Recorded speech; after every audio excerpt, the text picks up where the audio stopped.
Hoje vivemos em um regime democrático com uma Constituição que garante liberdade de pensamento, de expressão e de religião.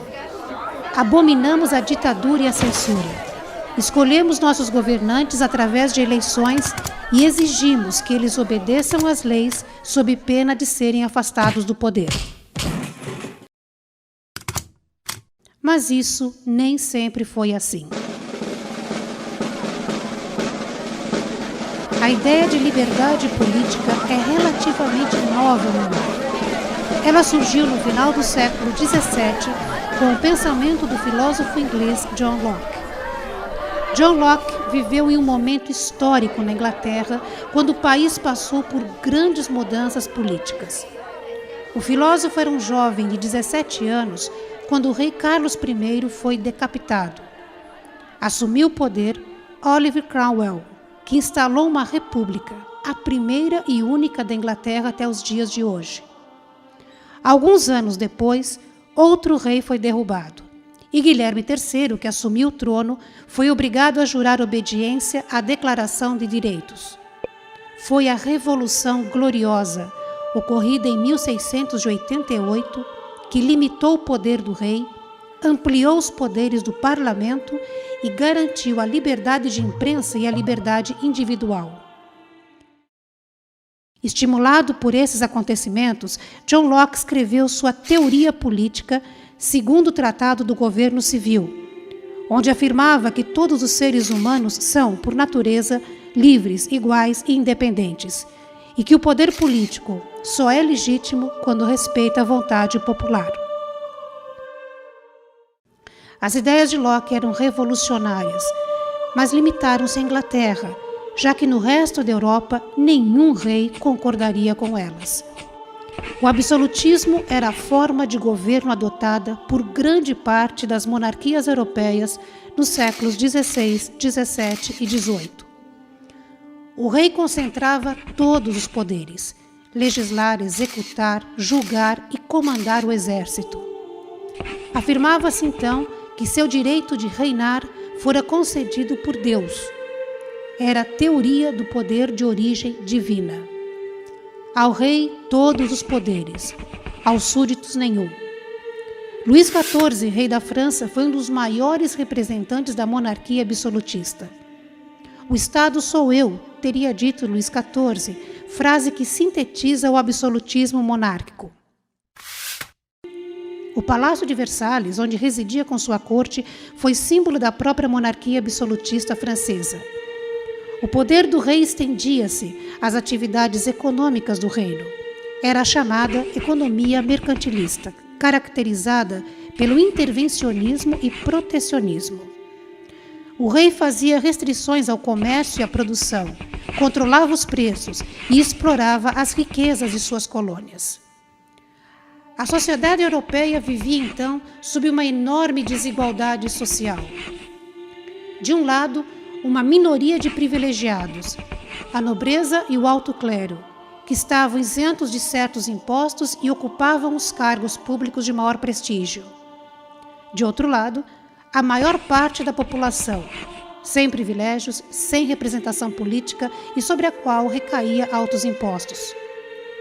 Essa massa de não privilegiados era formada por burgueses, camponeses e trabalhadores urbanos.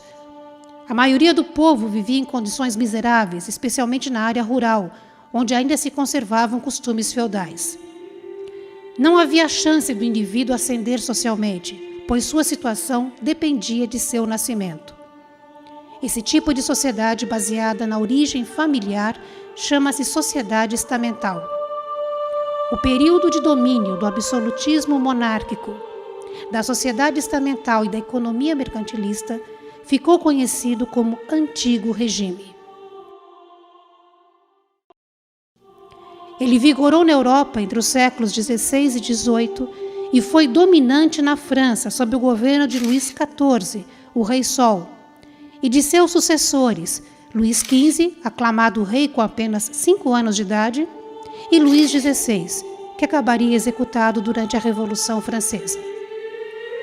As críticas de John Locke ao Antigo Regime, especialmente ao absolutismo monárquico, demoraram a se propagar na Europa continental. Foi somente em meados do século XVIII que uma nova visão de mundo difundiu-se entre intelectuais burgueses e nobres. Essa nova forma de pensar deu origem ao movimento filosófico chamado Ilustração ou Iluminismo. Por meio da razão, os filósofos iluministas questionaram toda a estrutura do antigo regime. Criticaram o absolutismo monárquico, defendendo um governo baseado em uma constituição. O poder não seria mais concentrado em uma única pessoa, mas tripartido. A divisão dos poderes foi proposta por Montesquieu como uma forma para evitar a tirania e os abusos dos governantes. Quando na mesma pessoa, no mesmo órgão de governo, o poder legislativo está unido ao poder executivo, não existe liberdade. E também não existe liberdade se o poder judiciário não estiver separado do poder legislativo e do poder executivo. Montesquieu, o espírito das leis. O governo deveria estar submetido à vontade da maioria e atender ao bem comum. A soberania popular foi defendida por Rousseau, que também propôs o voto universal, isto é, o direito de todos ao voto. O poder legislativo pertence ao povo e só ele pode pertencer. O soberano pode, em primeiro lugar, entregar o governo a todo o povo ou à maior parte do povo. Dá-se a essa forma de governo o nome de democracia. Jean-Jacques Rousseau, do Contrato Social. Os iluministas questionaram os privilégios da nobreza, propondo uma sociedade igualitária. Propunham a igualdade social e a igualdade jurídica, isto é, a igualdade de todo homem perante a lei. Defendiam o ensino gratuito e obrigatório, pois acreditavam que a educação libertava o homem da ignorância e garantia a igualdade social.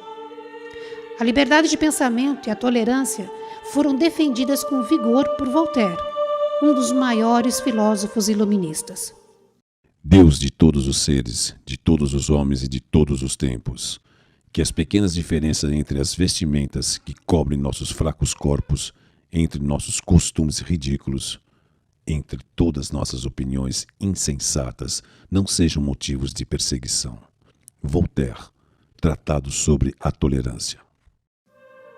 Liberdade também para a economia, defendiam os iluministas. Contra o mercantilismo intervencionista, propunham a liberdade econômica. A economia liberal é regulada pela livre concorrência e pela lei da oferta e da procura.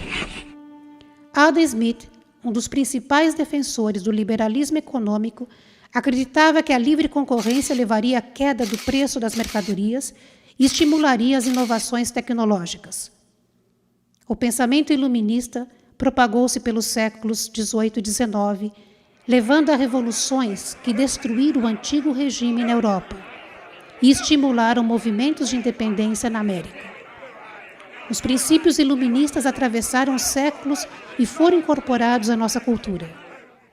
Liberdade de pensamento e expressão, liberdade religiosa, igualdade de direitos, eleições livres, governo constitucional e democrático são heranças do iluminismo presentes em nosso cotidiano e princípios que ainda nos inspiram para uma sociedade mais justa e igualitária.